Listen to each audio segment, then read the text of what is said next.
تقریبا 2 ساڵە بی وەستی ئەوم بۆ نەدەهات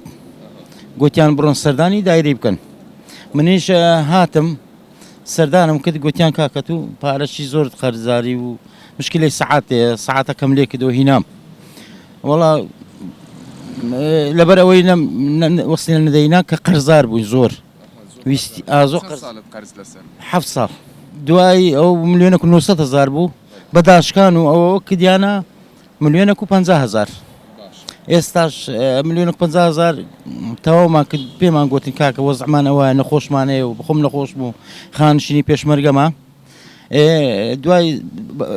یارمەتیان داین بەڕاستی بەرەکداشکانیان بۆ کردین غرامە و شتەکانیان لەسەر لادام ئێستا هاتیمە معاشم وەرگرتیە 100,000 هینایە پارەکەمدایە ئیشێکی باشیان کرد بەڵێ ئیشێکی باشە لۆمی شەهر باشە لەوانی شەر باشە و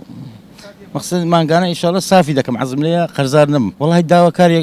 بەڕێزانە دەکەم کە خەڵک بێ ئەوەیە نەخۆشیە بێ معاشیە مەقسەد یارمەتی ئەو خەڵکەی بدەن خەڵکی خاستن چینی فەقیر زۆر یارمەتیان بدەن خەڵک هەیە نەخۆشیە هەیە معنای معاناتی دیتیە زۆر معنای هەتا پێیان دەکرد یارمەتی چینی فەقیر بدەن